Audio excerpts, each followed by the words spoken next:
a deserted mountain landscape with a large construction site and cranes in the foreground. Against the backdrop of a huge tower of ammunition boxes, two men in marshals' uniforms watch the action closely. She and he stand in front of huge boxes labeled USP, preparing to open one of them. He explains about ice water to cool the barrels and shows .44 Magnum cartridges, saying there are 60,000 of them for each. He asks Mira if she's really going to get involved in this, and she smiles and replies that it's been 7 years. He was surprised by her calmness, and she told him that she had completed a similar training session in 3 days. She asked Jimmy if he had gloves, and he said no and thought she was a fake and overconfident. She explains that she is a mere mortal and does not cheat, and he notices how her tongue has loosened. A woman with an eye patch announces the rules and the start of a competition involving gunfire and hand-to-hand combat.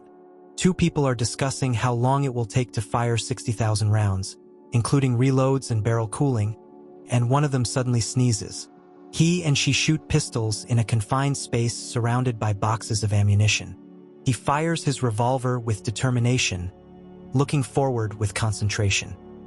He fires his revolver sharply and then clenches his gloved hand with the word "black" written on it, preparing for his next move. She fires a revolver, making sounds as she goes, in a dynamic and tense scene. He is surprised that Mira fired 60 shots in 10 seconds, and someone admiringly mentioned Jimmy. He shoots at breakneck speed and says he's just warming up, while the other is amazed by his brutal strength and speed. He hits the barrel with force, and in the comments it is noted that Jimmy is far ahead with the gun, shooting 360 times in 20 seconds. He releases a powerful energy blast from his hand, creating a wave of destruction around him. They fire cannons at the rock, creating powerful explosions and destruction. They discuss the time elapsed and the number of shots fired, wondering why Mira is so far ahead and Jimmy is lagging behind. He said that this is where the real battle begins, and the other one answered shortly no. He breathes heavily and exhales with relief after a tense moment. She noticed that Jimmy was tired and addressed this remark to him. He and she shoot pistols, discussing the number of shots in 20 minutes. He notices that Jim has slowed down to the level of Mira, who has not slowed down, and is surprised that Jim has almost reached 20,000, asking what Mira should do now. An unknown character stated that the cards would fall differently and it would be hot. He shouts to Mira, encouraging her and telling her that she will be able to defeat her opponent. She shoots at targets and confirms that everything was planned exactly this way. Jimmy explains that Mira is known as a master of the fast hand, but her true strength lies in constant training and honing her skills. The voice announces that an hour has passed, Jimmy has barely reached 19,800, and Mira is already at 17,500, and there is very little time left. She tensely fires 2 pistols, surrounded by boxes and explosions. He fires the revolver, breathing heavily and under great tension. A group of people are celebrating as they discuss that the difference is only 30 shots and the world is almost level. He, breathing heavily and covered in sweat, asks if she is tired, noting that she is working like a locomotive. She says she is very tired and has less stamina, and he replies that he never slacked off. She shares her experiences of training, learning wisdom and developing willpower, giving examples of distribution of forces, breathing, and balance. She announced that she was done shooting, and he replied that he had fired 20,004 shots. He says with a grin, "So that means," while the others sweat in panic and look at him tensely, he says with a grin that whoever finishes first will hit first and the next stage will be hot.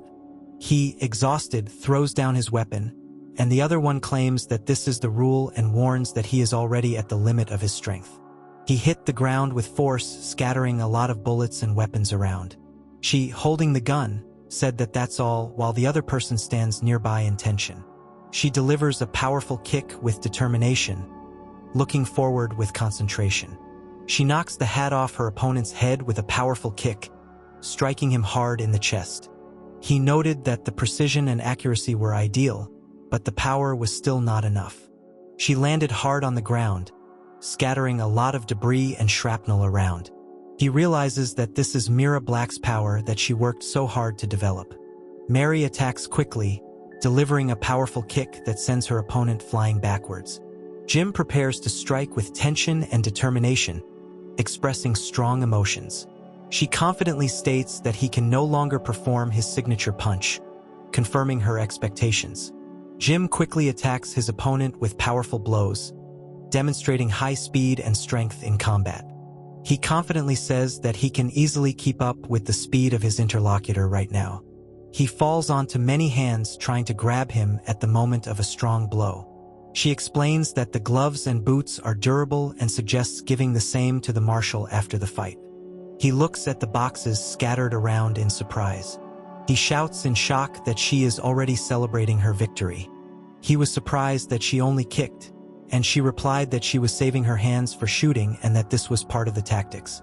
Mary grabbed her opponent by the throat, and he admitted that distracting him with chatter was mean, but it worked perfectly. He warns that it might be tough and asks if the other person can handle it, noting the strength of his leather friends. She holds Jim, who is struggling to breathe and repeating his name. Jim says he's sorry in a tense atmosphere. He firmly stated that he would do anything to become a marshal. Jim angrily picks up Mary, who is shocked and does not understand how she could have made such a mistake. She screams in panic that it is impossible, stretching her hand forward. They explain that everyone here is out of Von Leslie's skin to keep Jimmy in line. He shouts that everything cannot be allowed to perish and urges Mira to hold on. The image shows a close-up of the shot counter, which makes sounds and spins rapidly. Jim hugs Mary as the crowd and the two on the rocks shout that the 3 minutes are up and call for the iron. He asked her worriedly what was wrong, and she replied with fear that they had barely made it in time and asked how he was feeling. She clenches her fists with rage and tension, radiating powerful energy around her. She says she's not angry, but the others are shocked and say they've never seen her so angry and that the world has gone crazy. Jim and Mary stand against a backdrop of a devastated landscape, both looking thoughtfully in different directions, as if preparing for the upcoming test. He admits that he was dishonest, while others justify themselves by saying that the teachers also played unfairly. She explains that clever feints are part of the game, and one cannot expect a fair fight even with the students against him and he alone against the whole pack. He thanks for helping him understand and declares that now he doesn't care about the rules, the main thing is winning. A group of people react with surprise and alarm to the words that it is about to get hot. Jim orders the guns to be loaded and fires, while two observers marvel at the speed of the world and the number of shots fired per second. Mary and he shoot at the target, creating a powerful explosion and intense gunfire. Jim threatens to shoot 20,000 bullets and then punish him, blaming the other for exhausting his strength in their massacre. He screams in panic when he sees something scary in front of him. Mary notices the fatigue of her interlocutor and warns that she can create a decent gap if he does not keep up with her. Jim screams with his mouth open and spews something in a powerful stream, causing an explosion and flying objects. He was shocked to learn that Mira had decided to settle the score right then and there, firing 6 shots in 0.7 seconds, and another confirmed her serious intentions. He said that you have to give it your all, otherwise it will be boring, and added that this is our way, causing surprise in her. He plunged into the icy water, and those around him admired his willpower. He struck hard and blood gushed from the wound. He fires his pistol furiously, defending himself from the attack despite the damage and stress of the fight. The night sky is illuminated by a full moon, and the sounds of gunfire and the rumble of battle can be heard in the distance. The mechanism begins to rotate with a characteristic sound, preparing for the countdown. A crowd of people in hats and headbands express surprise and remain silent, not knowing what to say. She breathes heavily and says that Mira has fired 20,000 bullets and Jimmy has only fired 7,200 while holding the gun. Mary declares that it is her turn now, and the other man says that the plan worked and they won, warning of the upcoming fight. He demands that Jim stop whining and talks about foul play while standing very close to him. He, covered in sweat and with pain on his face, received an order to burn something, despite internal resistance. Jim and Mary look up at something ahead, surrounded by a crowd, and he notices that they have been noticed. He apologizes for underestimating him and she replies that she is as far from him as she is from the stars. Despite his wounds, he insists that he will not give up and will find a way to win the duel, withstanding all the enemy's blows. He told her not to hold back, looking tensely. She panics when someone clenches their fist next to her. He is breathing heavily and looks tense, trying to catch his breath after a great effort. Jim is breathing heavily after the fight, and she stands next to him, supporting him and watching what is happening. He stands there wet and thoughtful, and she looks at him with determination, as if preparing for an important event. Jim, holding the gun, says that he can't do this and it's not his thing, while Mary listens attentively nearby. She hopes she won't break the rules, but she still says it with concern. Mary reminded the director that he had spoken about the impossibility of fighting back without comrades, observing the tense situation around. She introduced herself as Mira Black and declared that she was siding with Jimmy Godspeed. She is furious with the confession and is ready to take him as her husband, while the others are shocked and cannot believe their ears. Mary talks about how Jimmy protected them and that now she knows whether to stick up for him, remembering their first meeting. She says she wants to protect Jimmy and his dream, so she will be with him in this fight. Jim agrees that there is no other way out and confirms that no one is against it, while the others discuss the lack of options for retreat. He and Mary are standing next to each other. He is surprised. She has her head down, people in hats are around them, tensely watching what is happening. He notices people approaching and hears one warning Ager about the destruction of his plan. Jimmy won with 2 wins and 1 loss. Now Class C is defending his dream under the moon. He called them hopeless and they admitted it. She came back after hearing rumors about Jimmy and said that he had exceeded all her expectations and that she had taken him. The crowd raises its arms and shouts, and one of them says that victory is on their side and it's time to end this. Several sheriffs react with fear and one of them agrees, saying, "Oh, okay." A crowd of people wearing masks and hats shout loudly and shoot pistols into the air, expressing violent emotions. The crowd celebrates the victory, and a bright, glowing column of energy rises above the ground. He listens silently as he is told that he is now a free shooter and the badge is waiting at the base of the flag. He looks with tension at the flag fluttering on the top of the mountain, illuminated by bright light. There's a sheriff's badge on the ground, with light falling around it and the whistling of the wind. He stands on top of a cliff against the backdrop of a full moon next to a waving flag. The image shows a bandaged hand holding a shiny U.S. Marshal star. He appears from the light with a broken arm, and the other man, with surprise and joy, calls him his son. He stands on a ruined structure, illuminated by a bright light, and in the distance a huge figure in a hat appears on a deserted plain. He says decisively that he will become a marshal, collect all the parts of the king and revive his power. He declared with determination that with this power he would put an end to the era of thugs and fulfill his dream. He asks Eclipse for forgiveness with his eyes closed. She looks in surprise at Jim, who admits his weakness and unpreparedness in front of the assembled people. She consoles Jimmy by saying that he is stronger than he thinks, and another person confirms that the trials were unrealistic, but he overcame them. He thanks her for her help, saying that he was able to get out of this only thanks to her. Jim says that if he is worth anything, it is only with her, and the crowd around him demands a wedding, but she is outraged and denies it. He admits that after receiving the Magnum, he overestimated himself and he still needs to master a lot, and his hand-to-hand combat leaves much to be desired. She admits that she lacks experience and willpower, and she needs partners who are ready to go through fire and water with her. The crowd discusses the need for money and zebras, and one of them warns that with such pants you won't survive in the desert. He realized that there was a lot of work ahead and now he would have to try hard, but he considered it a good thing. He slams the flag into the ground, causing a sheriff's badge to fall to the ground. He thrusts his spear into the ground, causing a powerful impact and destruction around him. He shouts that he won't see this thing until he becomes a real marshal, and those around him are surprised that he buries the badge with a flag. He screams and rushes forward with determination and rage. He, with a gun on his shoulder, quickly descends towards the fortified house against the backdrop of rain and a gloomy landscape. He pushed off the rock with force and soared into the sky, leaving a glowing trail behind him. Jim jumps from a large moving platform surrounded by cranes against a desert landscape under a starry sky. The image shows a destroyed tower with mechanical parts and explosion sounds against a backdrop of a starry sky and a mountain. A hand with metal rings grips a piece of machinery against the sky. He stands with a weapon in his hands in front of a huge mechanical creature surrounded by pipes and steam. He stands in front of a huge mechanical creature with many tentacles, preparing for battle with 2 swords in his hands. He shouted the name of the king's magnum, Excalibur, and said goodbye until we meet again.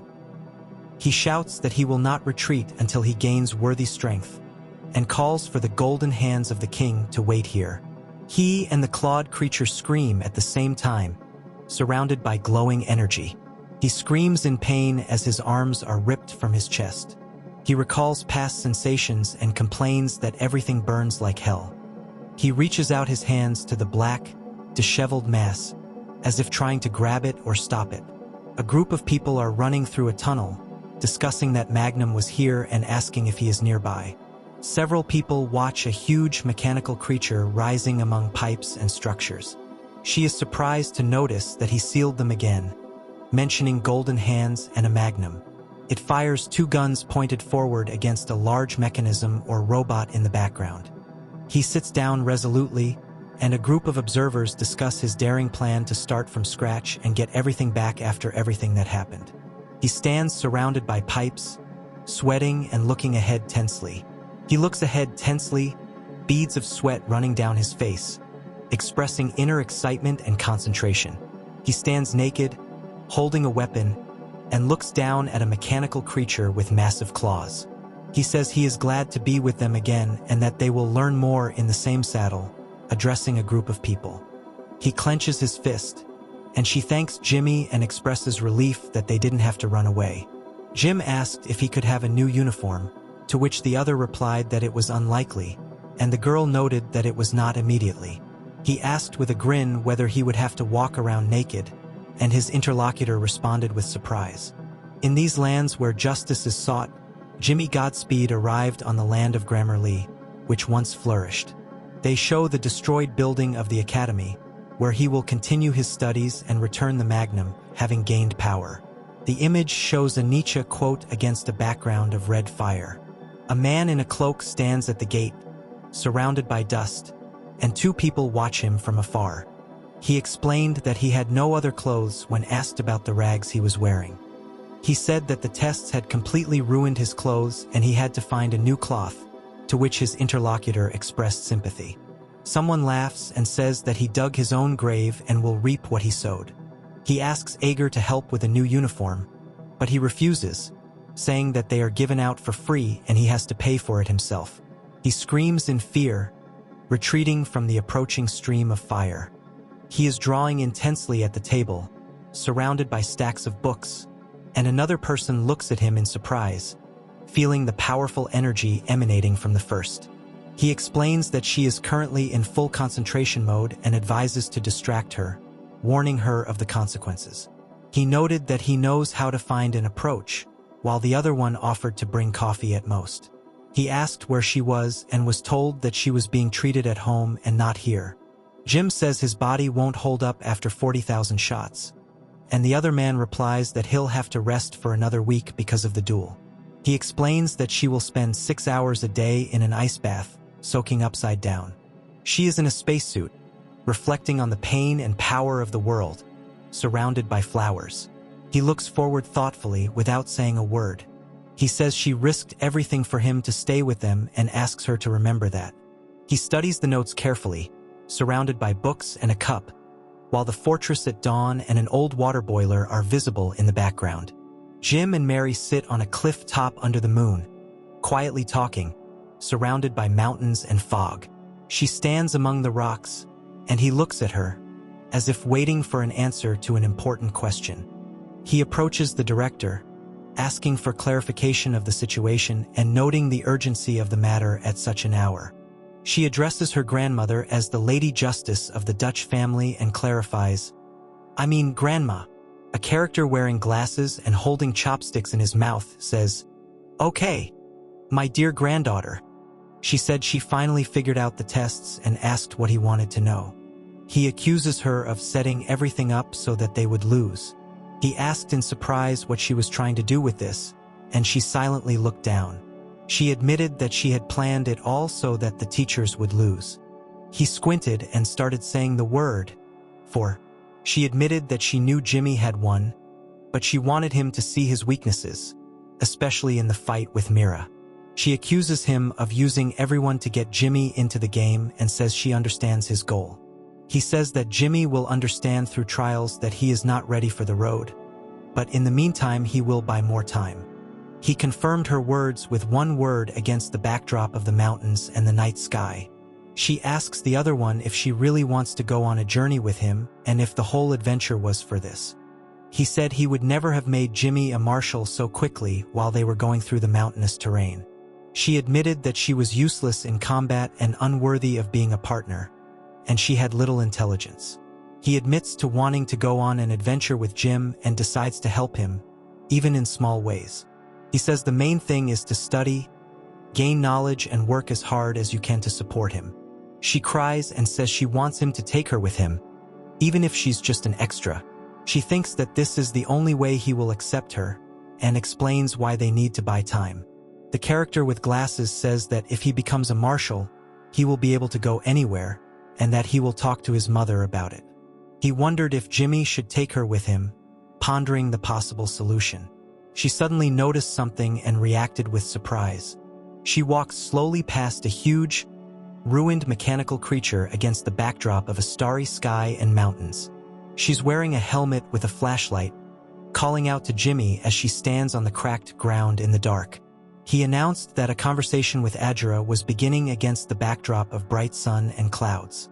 He looks forward in surprise, sensing the approach of something unexpected. Jim smiles ominously in the darkness, showing sharp teeth against the black spots. He panicked when he realized his plan had been exposed and exclaimed that his game was over. He, with his black, tousled hair, asked in surprise if she was behind it all. He stands in the darkness, surrounded by light, and says he can't wait any longer. She admits that everything went according to his plan and understands that she attracted the teachers to keep her there. He admitted that the trials had opened his eyes and said he needed partners, and she responded with gratitude and surprise. He extends his hand and says sincerely, "Adjura." He extends his hand and offers to be his first partner. She opened her mouth in surprise, expressing shock or bewilderment. He invites her first, arguing whether the honor should go to the world, and she agrees to go after him. He stands among the destruction and falling debris with his cloak fluttering. She clenches her fist, standing under a torn cloak with 2 pistols on her belt. He says that he can't live without her, noting her observation skills, inquisitive mind, and unusual courage. He looks forward and asks to be with him. She has wide-open eyes, expressing strong surprise or shock. He looks up from the surface of the planet, observing the stars and the spaceship. He grabbed someone sharply and they cried out in pain. He said it was getting light, and they formed a team as the sun crossed the sky and she cried, hugging him tightly. He happily offered to go after Mira, and she agreed, expressing dissatisfaction with her studies, and they were surprised to learn that Mira lived alone in a large estate. She replies that the treatment is interrupted when someone knocks on the door and calls Mira. Mary is surprised by the torn clothes on her, and Jim declares that Ager is now his and demands retaliation. He clenches his fist in front of her, who looks at him with indifference, and the door behind them suddenly opens.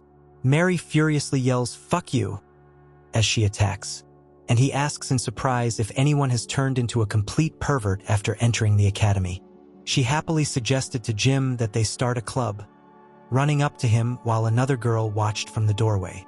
Jim asks in surprise what other club is meant. He proposes to organize a club with finances, equipment, and its own corner for traveling. He cheerfully suggested calling the club the Godspeed Adventure Squad, and she agreed, noting that the club needed 3 members. She said that there is no harm in the club and that it will be more fun with 3 people. When the sun crossed the sky, he announced that the organized crime group was going into battle, and club activities began. They learned that their club had been officially approved and allocated premises in just 3 days in the Academy's northern building. He said the more spacious the club the better and suggested going inside, and she admitted that she was healthy. Mary noted that the place was dirty, but he admired it, calling it a posh club, and was surprised by the presence of walls. He says that we need to stock up on everything necessary for adventures, and he agrees to start with a new form and announces the opening of the OPG club. Mary asks Jimmy if he received the award and if he is okay with his money while he writes Organized Crime Club on the wall. He said Jimmy refused the award coin because he doesn't get his hands dirty with it, as is expected of a man with a star on his chest. He asked in surprise why she was looking at him like that, covering her mouth with her hand. He said they had a lot of things to do, and she said it wasn't a problem, laughing on the stairs. She says that it is not included in her diet, and he replies that he has been eating this since infancy and needs to stock up on food for the desert. He asked her in bewilderment why she felt sorry, and she replied that she felt like a poor thing.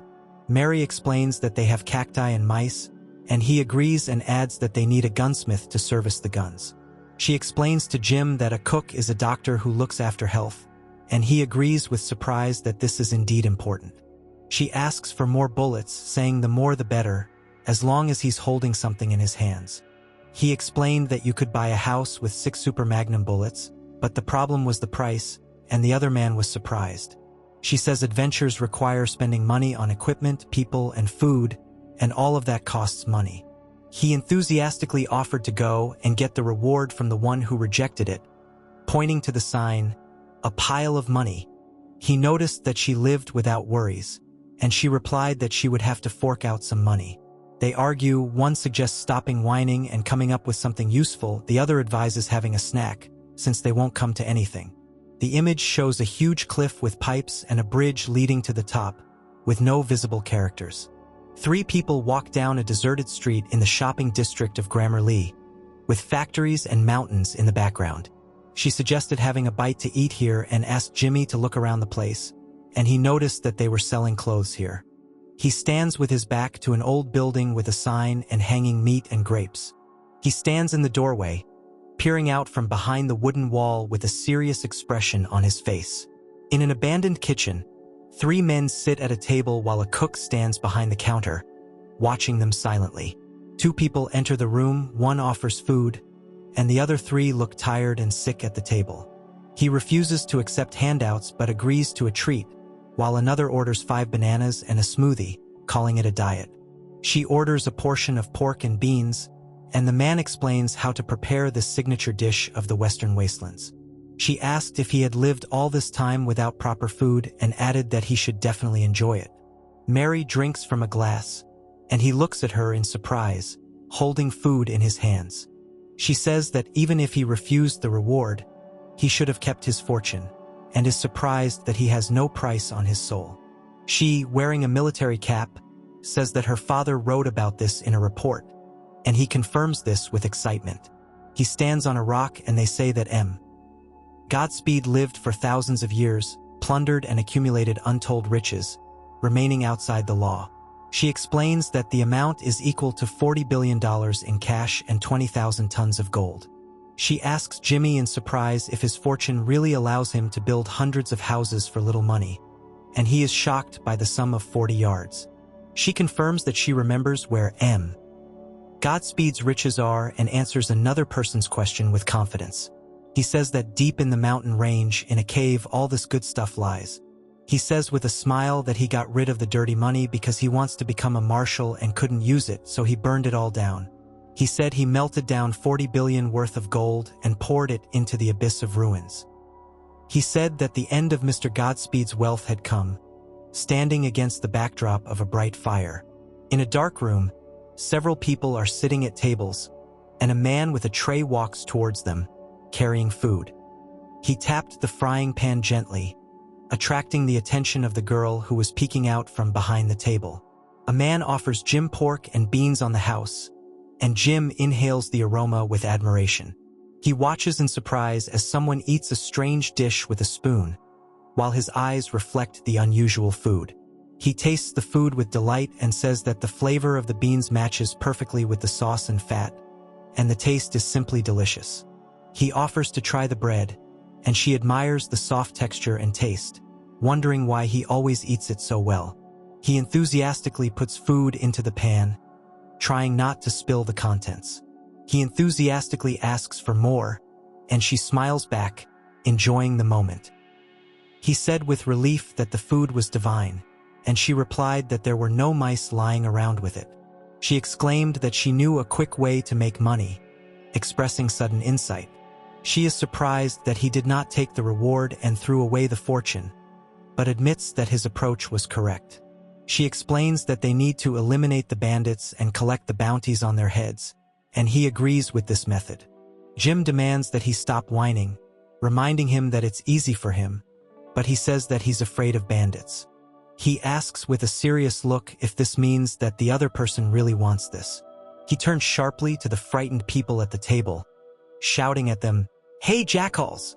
He reaches forward with force and demands that the honest man be left alone. Jim quickly attacks two opponents, delivering a powerful blow that causes a powerful explosion of energy around them. He, with long, black, tousled hair, destroys the floor, knocking two men down. He firmly declared that he would kill bandits until he saved up for an adventure, and offered to turn in the thugs for a reward. He says that the reward can be taken and considered payment for the delicious cooking, and the other thanks and offers to take a share. The man apologized for the delay and brought the order, but the two listeners replied that there was no order. The man enthusiastically says that he found the item by accident and offers to try it on, and the girl asks if he really found it on the street.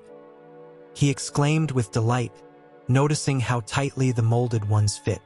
She thought, what else, watching the man with his hand raised. She announced that the action plan was ready and said enthusiastically, "Great! So," she enthusiastically announces that the OPG club plan is ready and all the graduates will go on an adventure. She says it's a big deal and he says don't worry, trying to calm her down. He declared with determination that everything would be done in no time, showing a confident smile. Jim happily shows the money and says he got $3 from the last reward, and two listeners agree that they need 30,000. Someone announced that it was time to start the business of the organized crime group club near the old building with the mountains in the background. They walk through a canyon where, according to legend, a cannibal devil lives. Several men with guns laugh and say that the devil is entrenched here, and one of them admitted that he would be afraid to look at him. He is horrified by the traps around him and asks if the devil is real. The image does not show any characters, but shows a starry sky with bright glowing stars and lighting effects. Someone happily reported the loot they had found, and another called out to Jimmy against the backdrop of an old house and a ruined tower. He explains that the barrel is a piggy bank for all the money they rake in, and she asks what kind of barrel it is and where the road leads. He talks about a man-eating monster in the canyon, and she reacts skeptically to a measly $3, while another man complains about working night shifts for a reward. He asks in surprise about the monster, and she tells him that more than 800 poor souls died in the Devil's Canyon. He confidently stated that this tale is already 100 years old. He speculates that a cannibalistic thug might be behind this and notes that 100 years have passed. He says that they will have to check everything themselves, and she thinks that he acted like Jimmy, not believing the story, and they discuss how he killed 800 souls. He talks excitedly about the upcoming battle with the monster, and she suggests that the creature has treasure after 100 years of wandering. He indignantly asked what was going on when she hit the barrel, explaining that $3 would buy food, gear, and ammunition. Mary says resolutely that she will buy pork and beans, and he tearfully admits that it is his hard-earned money. Three people run towards a destroyed building. One joyfully shouts that they are heading towards the monster in the morning. The group is discussing a route of approximately 100 kilometers from Graham Merley to Devil's Canyon through the western wilderness. He walks ahead of the other two with a heavy backpack, looking back wearily at the mountainous backdrop under the starry sky. She says Jimmy is probably over the moon and he's excited about the threesome and thinks it's awesome. She says she's on the road with two hotties, and he replies that it's nonsense. Three people walk across a deserted plain with mountains in the background. leaving traces of their footsteps behind them. Jim is indignant that after the wonders of pork and beans he doesn't need cacti, and Mary shows him a real cactus and asks who's stopping him now. He looks forward to a meal by the fire with excitement, and she cooks meat in jars over the fire against the backdrop of the setting sun. He happily thanks as he receives food from another person who says it's ready and hands it to her. He exclaims with delight that pork and beans are the food of the gods and a treat. He brought a rolled-up rug, and she sat by the fire, wrapped in a blanket, with a hat lying next to her. Mary tells Jimmy he's lucky to sleep with such cuties, and he's surprised he took his clothes off in the desert. He offers the blankets, saying they can be taken, and the two by the fire decide to go to bed, discussing whether it is cold for someone lying on the ground. A deserted canyon with sharp rocks and fog. In the distance, two small silhouettes are visible walking along the path. The group came to the slopes, and one of them noted the steepness of the terrain. She suggests starting to dismantle the camp and prepare for further action.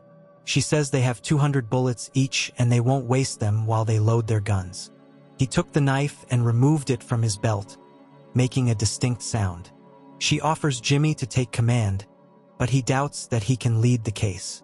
She tells Jimmy that he will be the commander, and she will back him up and rely on him to gain experience. He smiles, looking away, with a slight shadow on his face and his hair tousled.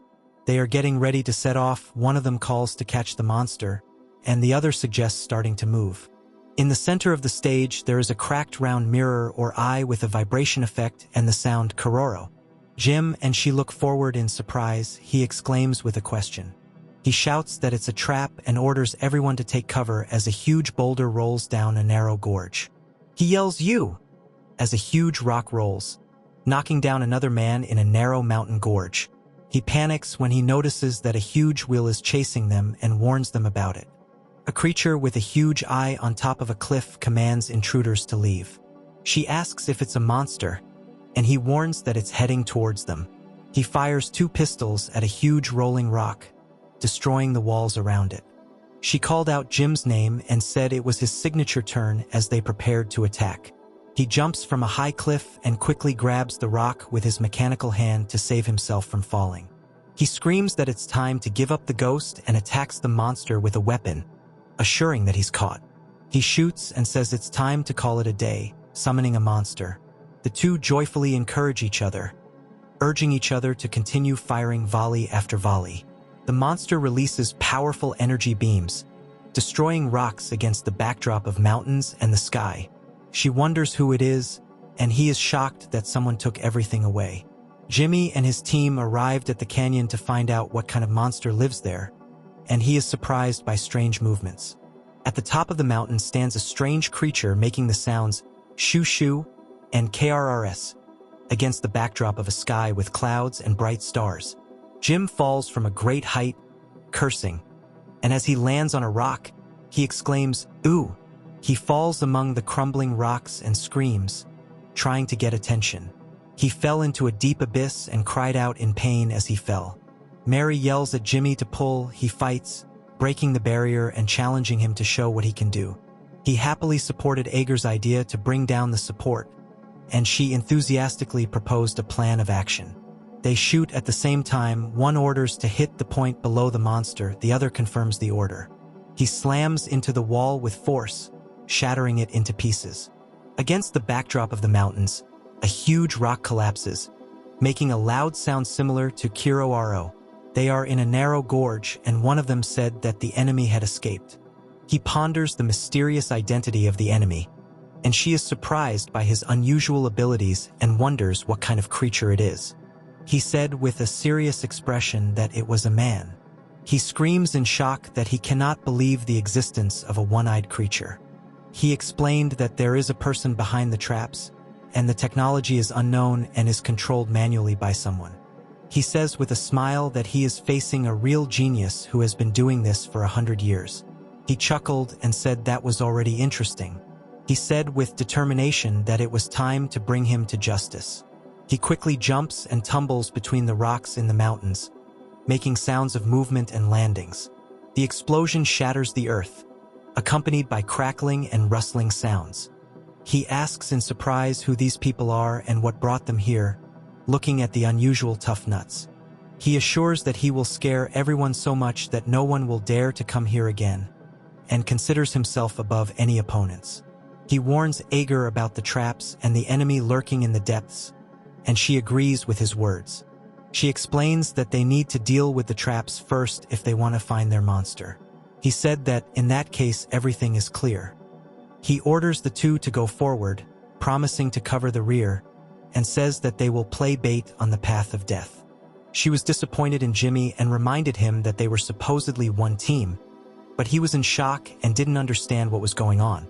He declares that he is their leader and orders them to stop whining and do as they are told. Mary says they can't get through without bait. Jimmy calls him a bastard, and he asks in surprise what Agera means.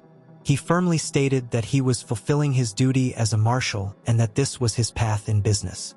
She said she understood, expressing agreement and calm. She says she'll cover for Jimmy, and he says he'll be there for her too. He said with a smile that everything was fine and suggested that they continue walking while footsteps were still audible. A girl in a hat and she with long hair run forward, and he with black tousled hair hurries after them along a narrow passage. He shouts, urging everyone to just move forward, expressing determination and tension.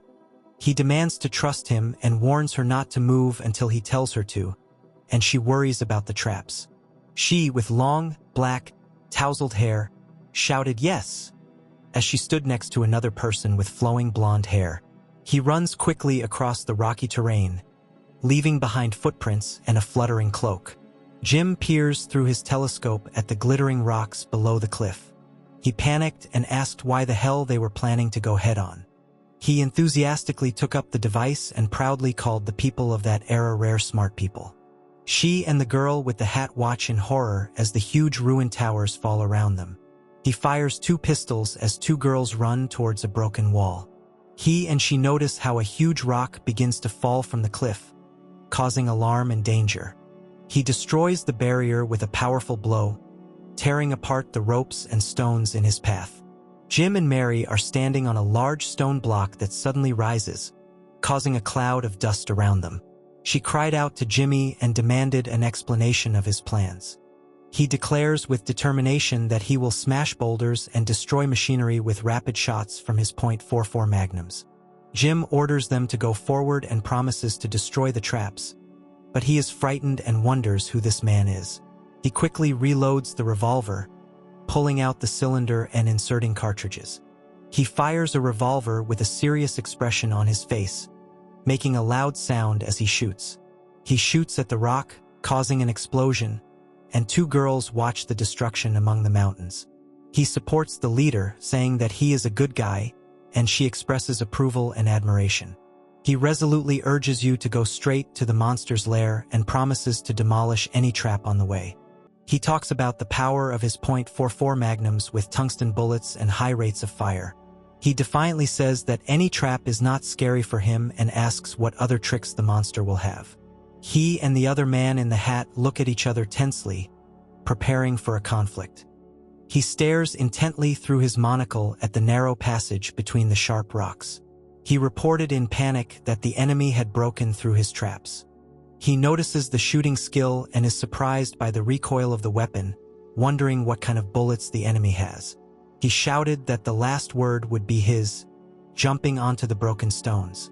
The image shows a mechanism destroying rocks in a narrow gorge, with no characters present. She warns him of approaching from the rear, while he looks in panic at the flying shells. He angrily demands to show his dexterity.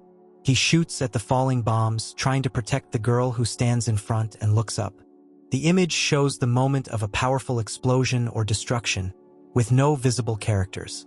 He fires a firearm while simultaneously holding a pistol in his hand and saying the word, Zik. He, with black, tousled hair, creates a powerful explosion aimed at 2 girls in hats standing against the backdrop of a crumbling wall. Mary warns Jim from behind, and he admires the speed and receives praise. He screams in pain with a gun in his hand when something powerful hits him from below. He gets hit hard in the face and someone shouts his name. Jim notices something with surprise, and he joyfully shouts, "Hooray! Got it!" Operating the mechanism, he bursts in with a gun, destroying the wall, and two girls in hats look at him in surprise.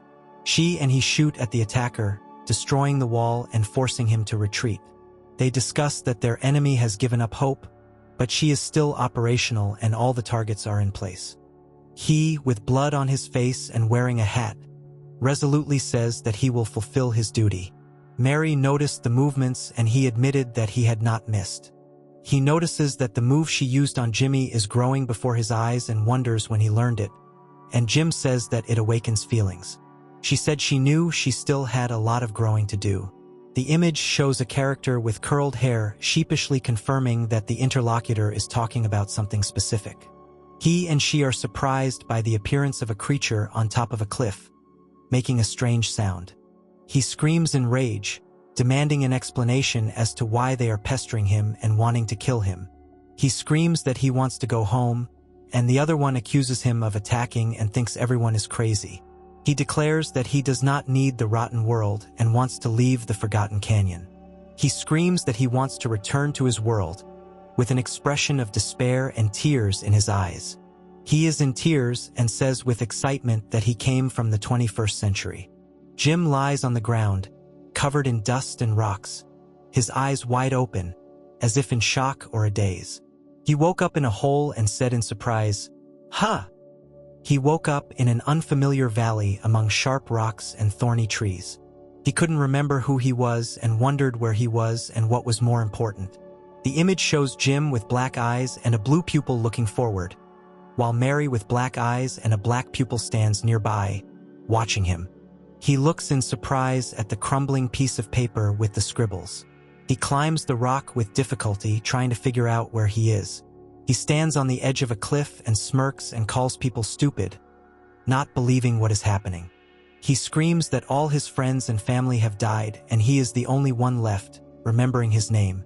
He calls himself a 21st century prodigy and Nano Sarazawa with intensity and confidence. He vows to survive as the last man and return to his world by making his way through a rocky narrow passage. He notices a lot of rocks and water, and then is delighted by the taste of the cactus he ate and agrees to continue. He holds the bone with determination and vows to survive in the valley and return to the 21st century. He introduced himself as Nano Sarazawa, a child prodigy who survived the collapse of civilization and vowed to survive in this wild place at any cost. He shows the new home with a grin and says that he will call it Base 1. He announces the start and says that they need to make a roof and clothes, and she suggests calling them Super Suit 1 and making clothes. He energetically jumps forward with his fist, ready for battle, against the backdrop of ruined stone structures. He looks thoughtfully at the stars, sitting on the top of a cliff under the night sky. He lies on a rock and marvels at the brightness of the night sky, reflecting on his memory and long sleep. He says that his name is Nano Sarazawa. His father was a genius and a doctor of technical sciences, but now he is gone, and he will have to cope on his own. He reflects on the decision he made and how he faced them, deciding where to go now. He's in the mountains shouting, trying to find out if humanity has gone extinct, and he notices something in the distance. She leads the group forward, and two men follow her with heavy loads on their backs. He panics and asks if it's a cowboy cosplay, while another aggressively demands to know who he is. He screams in horror as powerful explosions occur around him and debris flies. He screams in shock, "Why?" and falls through the arch, hitting the ground with pain. Three men discuss a strange wasteland. One is surprised that there can be nothing living here. The other suggests that someone might have kept silent about the treasure. She says defiantly that since the enemy has spotted them, they will have to squash him. He runs quickly along the rocky gorge. The sounds of his steps can be heard. He is surprised by the strange outfit in tears and asks if he is in the future. He is terrified that they want to kill him and understands that he needs a weapon. He tries to make a weapon out of a piece of metal, thinking that an axe is no match for a cannon and that he has nothing but himself. He collects stones and throws them, assuring that he will make it before the shot and is going to show something important. He receives a powerful blow to the face, accompanied by a loud sound of impact. He screams in pain, clenching his teeth and expressing intense suffering. He looks at her with surprise and alarm, clutching something in his hand and expressing bewilderment. She fires a pistol, and bullets fly towards the enemy against the backdrop of rocks and explosions. He is wounded and says he was shot and then tries to stop the bleeding. He tries to defend himself from the blow with a revolver, but receives a powerful kick. They sit by the fire, one shouting at Joe, warning him that he might kill them, while a high cliff and stairs are visible in the background. He angrily ignores the dying man's pleas not to kill him. She shouts, "Don't be greedy," and explains that she wants to have fun. And he asks in despair what all this is for. He admitted that he ate someone, and she replied that people don't eat human flesh and asked if he was stupid. He shouts that it is not food, and she mockingly offers to try it. He reflects on the fact that he has not yet learned anything about the world and is afraid of dying here. He reflects on fragments of the past 21st century and admits that he is tired of existing like this and wants to live like a human being. Someone is swearing while looking at the mountains and stars in the sky. He vows to survive, but he feels like he is dying and doesn't want to. He lies on the ground, clutching his hand and staring into space with an expression of pain and horror. The image shows high cliffs with a staircase leading up and mysterious shining stars in the sky. He, sitting on the ground, is surprised that he is alive and wonders who saved him. He returns home and notices strange things he hasn't seen before and wonders what kind of helmet it is. The image shows a man holding a huge wooden ring with an eye in the center, surrounded by sharp wooden shards. He thought that by putting it on, everything around him became almost transparent, and decided that it could be useful. He warns that it is necessary to prepare urgently, as these types may still return. He notices that the wood burns well and decides to make traps, thinking that there is a lot of stuff buried underground. A group of people kept coming one after another, trying to kill him, even though that gang had not come back. Two men in hats discuss rumors about the devil and laugh that one of them would look at him. The character on top of the cliff complains that the traps don't work on people of this era and claims that he didn't harm them. He confidently declares that no one can handle him, and this time there will be no exceptions. He grinned and declared that he was the child prodigy Nano Sarazawa and had figured out his interlocutor's quick shooting. He says that almost all of his traps have been destroyed by the enemy's cannon, but he has an ace up his sleeve and a trap that cannot be broken. An unknown person with an eye in the center calls to go to his Omega trap, directing to the pinnacle of his technologies. She pointed to the monster's lair, noting its enormous size, and he looked around carefully along with them. Against the backdrop of a destroyed mechanical complex, three people watch the scene, hearing loud sounds of explosions and destruction all around them. Jim is surprised by the giant machine and asks what the pathetic gun will do now, and the creature makes strange sounds. The image shows no characters, but a high cliff with cracks and a cloudy sky. The image shows a strange mechanism with an eye that makes sounds, but there are no characters. He declared that his Omega trap was impenetrable and warned that the end had come for the enemy. They notice him throwing boulders, destroying equipment, and causing panic around. She looks forward with determination, the wind blowing her long hair under a hat with the Marshal's emblem. On the ruined site, among the trees, two small figures can be seen watching the smoking mechanism. He and she dodge falling debris, and he exclaims that they are huge. Jim hides behind some rocks as huge cubes fall from the sky, creating destruction all around. They are screaming in panic that they have been herded like cattle and trapped. Amid the destruction, someone threatens to sweep opponents across the ground, calling it just the tip of the iceberg. He admits that although he is a dashing shooter, he will not be able to withstand an avalanche of stones. He says that he is not alone and that one cannot handle a cannon and a mountain of stones, but two can handle weapons. She exclaimed Jimmy's name with surprise, and he responded with the same emotion. He says with a grin that the three of them are God's shooters. He enthusiastically orders to break through the ceiling for a fight in the organized crime club. She and two companions simultaneously fire revolvers at enemies, creating powerful shots and explosions.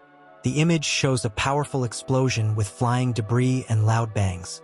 He and two girls watch in horror as huge stone blocks collapse with a loud crash. She tearfully told Jimmy that he had grown up so much, and he replied that they were a team. He explains that a well-coordinated teamwork is when 1 + 1 gives more than 3, and adds that this is about them. He counts 3 with fury in his voice and shouts that it is 100 million, and the little character remarks that he has problems with arithmetic. He suddenly picked the girl up in his arms, and she exclaimed in surprise while the third one watched the scene in amazement. Mary exclaimed, and he replied that it would be difficult to kill him with lead, and that traps alone would take a lot of time. Jim shouts with determination that they have a hand-to-hand master, and someone offers to help, noticing this. They are shouting that they are going to throw someone to the monster now. A huge stone mechanism collapses with a roar, sending dust and debris into the air. She has long black hair and jumps from a great height, noticing a strange object with an eye that makes a sound of surprise. She wears a hat and holds a revolver, powerfully kicking the ground, causing destruction. Mary breaks through her opponent's shield with a powerful kick, which barely holds back the attack. She claims to have found his weak point and deduces that physical attacks are being repelled. She screams that the blow landed right under the eye, where the devil's power has no effect, and lets out a cry of pain. A desert landscape with mountains and stars in the sky, the wind whistling softly over the rocks. She is surprised that he is still human, watching him in a tense situation. She threatens the monster with a gun, saying that his fairy tale is over, and he, tied up and sweating, curses the situation. He doubts the guy killed anyone, and Jim explains that the traps weren't lethal and were just meant to scare people away. He demands a confession and asks who the interlocutor is and what he wants. He says he's not from this era, and others notice that there's a gun pointed at him. He explains that his gun is called the M18 and was the model used by the US Army in 2017. He says with determination that this is not the Wild West, but the era after its decline in the future. They heard Nano Serizawa's story about his difficult fate, after which one of them asked if he was from the past. Jim remarks that if someone has lived here for 100 years, they must be older, and he's only been around for a couple of years, and they discuss how the monster was a man from ancient times. He explains that the monster here is 100 years old and could not have lived that long eating only cacti, and she is surprised that people live up to 200 years. She said that's it, looking closely. He points his finger with an expression of anger and says that the interlocutor is not a human being. He is terrified when someone squeezes his face with their hand, forcing him to look into the eyes. On the deserted ground, there are scattered sheets of paper next to boxes and a hat. She asked in surprise, "Huh?" And he looked at her in silence, bewildered. She retells in shock that it is a car. He explained that it was an artificial mechanism, confirming his words with one word, exactly. He has black, tousled hair and looks away, covering his face with a shadow, as if immersed in deep thought. He is kneeling with his clothes torn and a visible mechanism in his chest, as if preparing for an important event or test. He thinks about what is happening with his eyes wide open and talks about an important point. He felt real memories come flooding back to him, and someone asked his father what it meant. He tensely admits that he was never Nano Serizawa. He gives his real name as Zenx 800. He says with a smile that he wants to discuss something with Zenx against the bright light from the window. He cries and painfully recalls the name of the man he once served Nano Serizawa. He asked warily what it was, turning to his father, who, apparently, was behind the door. The man explained that it was an autonomous android, Zenx 800, which would now have the boy's arms and legs, and he greeted him. He's in the hospital, and the other guy says he's put all his knowledge into him and now he won't be bored. He sharply replied that he could do whatever he wanted, after which the other man stood up from the sofa with his head down. Life with Nano didn't go well from the start, the story goes, with the house and the Taro Robotics building in the background.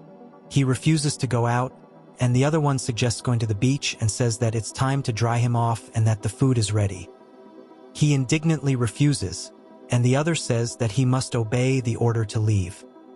He cries and says that he won't be able to walk, and the other one denies it and calls him a copy, expressing bewilderment at the words of what the father means by this. He suggests using himself as arms and legs, but the other one objects that this is not the point and the beginning is SOSO. He screams that the device created for him is not for him, accusing the other of envy and unwillingness to get along. He asks Zenks to bring tea, and Zenks asks for a minute, while the other man thanks him for his help. He looks thoughtfully out the window at the moon, silently observing the night sky. He praises Zenks for his politeness and impeccability, and Zenks modestly replies that he still has room to grow. He told the boy with regret that he was not his son, sitting at the table in the room at night. He looks forward in surprise, as if trying to understand what is happening. 3 scientists panic and discuss the fact that Zenk's program has gone out of control and could destroy the lab. He shouts in rage that he will break this piece of junk, while the other one happily runs forward, and the crowd cheers him on. He shouts that he will live the way he wants and is not going to obey orders. He is surprised to notice that someone's character and hairstyle have changed, adding that there is something else. Jim told the professor that he would no longer obey and explained that he had hacked the server and modified himself to become a headache for them. He can hardly contain his emotions and says that it's a pity that he is not their son, and that they said that in vain. He says with tears in his eyes that Nano is a good boy and his owner is Nano Sarazawa, asking to see him as he is. He accuses his interlocutor of changing himself to make him hate him because of the comparison with Nano. He hugs the other and admits that he doubts his actions and regrets hurting them both. He apologizes and promises to never leave her again, hugging her tightly on the table. He's sitting in a hospital room and she comes in with a bouquet of flowers to visit him. He looks ahead intently, clenching his teeth in concentration. He said that they played a lot with Nano. She improved her relationship with her father, and since then they have become best friends. He walks along the seashore and says that they even went to the beach. He remembers with joy how much fun they had looking at the stormy sea and hearing its noise. He reflects on how a happy life will never end as he looks at the city at the foot of the mountain. He stands in a cave and says that these days have come to an end. He stands with his back to the ruined building and looks out at the deserted landscape.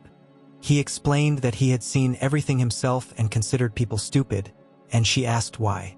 The image shows the moment of humanity's fall, with bright explosions on the Earth's surface. Someone shouts at Zenks to take Nano to safety and orders him to quickly remove the equipment, warning that it will fall here. He thanks another who carries several boxes into the room. He is sitting in a hospital bed and she is standing in front of him. Loud bangs and noise can be heard behind the door. He says that he is not afraid at all and that he never thought that he would live a long life, and she replies that she is calm because the end has come today. He said it wasn't over for him yet, causing surprise in the other boy. He said he wanted to discuss something with Zenks. He says that she is no longer a machine, but will be him, and calls her Nano Sarazawa. Against the backdrop of a ruined city, words are heard about the desire for him to live as a human being, even if humanity disappears. He stands in front of a sick man who says that someone remembered them. The sun rises over the mountain range, illuminating the peaks with a warm light against a pink sky. The image shows a massive fire engulfing a village near the water, with no visible characters. The image does not contain any characters, but shows flames and sparks on a dark background. He is panicking and sweating as he looks up at the glowing object. He asked in surprise, "Huh?" as he watched the creature with the huge eye holding his own eye in its hand. He stands with his hands behind his back, looking forward with a determined expression against the backdrop of cracked ground. He looks at her intensely. She is silent, and the other one is crying and saying that Zenks is. Jim accuses the boy of destroying the world and asks if humanity is extinct, to which he replies with fear that you could say that. He asks Ager to untie someone while he prepares a rope. He says the world has descended into an era of cutthroats, while she believes there was enough tragedy and strife in the old days. He stated firmly that they would put an end to this once and for all. She exclaimed to Jimmy, noticing something, and then the sound of footsteps was heard. He says that he hasn't killed anyone yet, and that's good.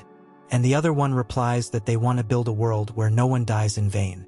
He declared with determination that they would destroy all enemies to usher in a new era. She and he stand with determined expressions on their faces, preparing for the upcoming battle. He invites them to join their team, saying that the same fire burns in their interlocutor as in them. He expresses great surprise or shock with his eyes wide open. He questions his nature and offers to serve, while the other explains that his life defines who he truly is, naming the name Nano Serizawa. He said that they are partners and equals. He decides to live as a human being, to be free and to live for the sake of others, without serving anyone and without giving up his beliefs. He introduced himself as his new partner with tears in his eyes, confidently declaring, "I am Nano." She is thrilled to realize that they have been found and that they need him to act as a gunsmith and cook. She said with a smile that he was the best master of ancient technology in all the wastelands. A desert landscape with ruined towers and chimneys against a backdrop of mountains and clouds, with no visible characters.